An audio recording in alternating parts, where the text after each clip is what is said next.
hair now reaching the walls, the ceiling, and the corners of the room. In a peaceful African village where the wind whispered ancient secrets, lived a beautiful young woman called Akusika. Since birth, her scalp had been as smooth as polished stone. Not a single strand of hair had ever grown from her head.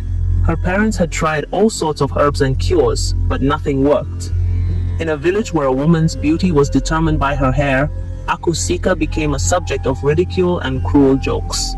The children would run after her, taunting her and calling her names. "Hey, Madam Cobra Head, where do you think you're going?" The men avoided her, laughing when she passed. "A woman without hair? Who would marry such a thing?" they sneered. Obeng, her childhood friend, was the only one who stood by her side. When people mocked her, he defended her. When she cried, he reminded her that beauty was more than just hair. But Obeng's words were never enough for Akusika. She wished to be like the other women in the village, to have long flowing hair, to marry a noble husband, and to live a life where she wasn't treated as an outcast. One fateful evening, a strange man arrived at Akusika's home, claiming to have a cure for her baldness. His name was Nana Osei, a wealthy merchant known throughout the village. He had come with a proposition that would change Sika's life forever. "I have heard of your misfortunes, Sika, and I wish to take away your shame." Sika blinked in confusion. What do you mean? "Marry me, and I will cure your baldness. I will give you hair that is thick, long, and beautiful. I will make you whole and give you a better life." Sika's breath caught in her throat. Her parents were overjoyed. Her mother wept with happiness, calling it a blessing from the ancestors. Their daughter, the one they had feared would never marry, had been chosen by a man of wealth and influence. Akusika could barely believe it. A husband, and a cure for her baldness? It was a dream come true. When Obeng heard the news of Sika's marriage, he quickly rushed to her home, his heart pounding. "Akusika, you must not marry that man. Why not? Haven't you heard his name before? He is rumored to be a dangerous ritualist. He has been married 5 times, and all his wives disappeared without a trace." Akusika's face hardened. Obeng, why are you trying to block my blessings? You have always been here, but what have you ever done to help my situation? Now that someone wants to marry me and cure my illness, you are trying to stop me. I won't let you ruin this for me. Obeng's heart ached. He had always loved Akusika, but fear had kept him from asking for her hand in marriage, and now he watched in horror as she prepared to marry a dangerous man who could destroy her. The wedding day arrived, and Akusika became Nana Osei's new wife. That night, when they were finally alone, Nana Osei presented her with a small clay pot. "Drink this," he said. "It will give you what you desire." With trembling hands, Sika drank from the pot. A strange warmth spread through her body. Her skin tingled, her scalp burned, and suddenly she passed out. When she woke the next morning, something was different. She saw strands of hair beginning to sprout on her head. In just a month, Sika's head was covered in thick, lustrous hair that cascaded down her back. She stared at her reflection in the mirror, tears streaming down her face. For the first time in her life, she felt beautiful. When she stepped outside, the villagers gasped. People stopped in their tracks. "Is that Akusika? She has hair now," they murmured. They had never seen her like this, her baldness replaced by a crown of shimmering black hair. Sika walked with her head held high, savoring the admiration in their eyes. Obeng stood nearby, watching her in awe. But as he stared at her, he noticed something very strange. The hair seemed to move on its own. He approached her with a concerned expression. "Sika, you look beautiful, but something doesn't seem right." Akusika rolled her eyes. Not this again, Obeng. Can't you just be happy for me? She turned and began to walk away, feeling proud and on top of the world. But then, as she walked, she too began to notice something unsettling. At first, it was just a slight tingling on her scalp, and then she noticed how the hair seemed to grow longer with every step she took. It moved around her shoulders and waist as if trying to claim her. She tried to brush it off as nothing, but as she walked, the movements in her hair grew stronger. Fear gripped Akusika's heart and she began to run, screaming in terror. She rushed inside her home and ran to the mirror. What she saw made her blood run cold. Her hair was quickly coming alive, growing faster and faster. It moved around her shoulders and coiled around her fingers like writhing snakes. What is happening to me? She cried. Then the whispers began. We are here. We are here. Her eyes widened in horror. She hurriedly grabbed a pair of scissors and began cutting the hair, her hands trembling as the hair fell to the floor. But for every strand she cut, 2 more grew in its place.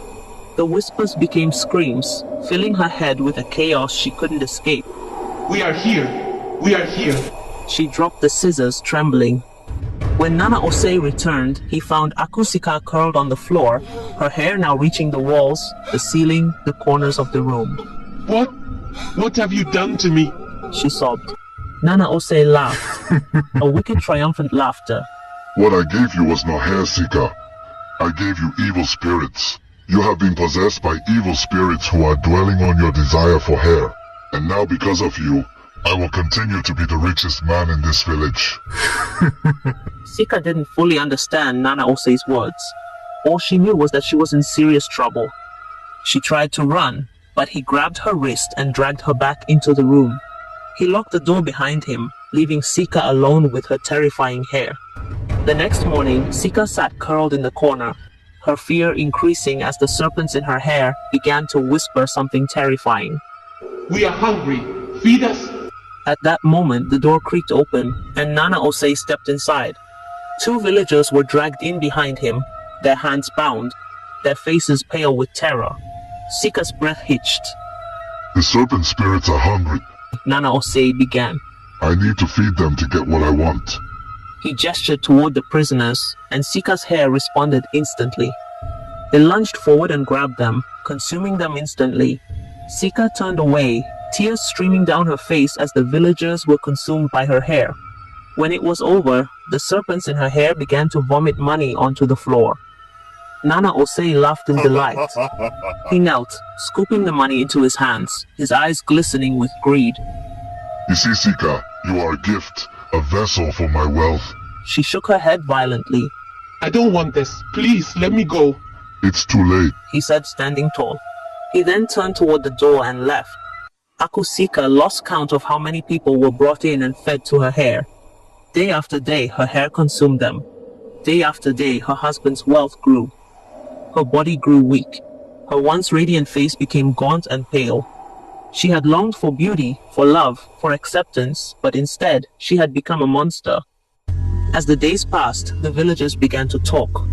Where is Akusika? Why hasn't she stepped outside to flaunt her beauty? Her parents believed she was simply enjoying her new life. She is finally happy, they said. But Obeng knew better. Something was definitely wrong.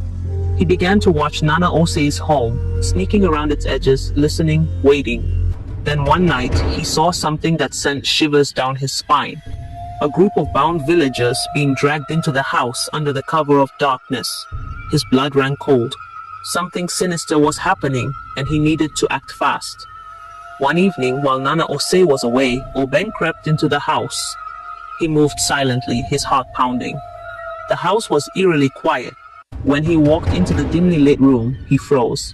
Sika sat in the corner, her body skeletal, her face ghostly pale. But it was her hair that sent shivers down his spine. It was moving. The strands twisted and coiled like living snakes, slithering around her. Obeng's breath caught in his throat. Sika lifted her weary eyes and saw him.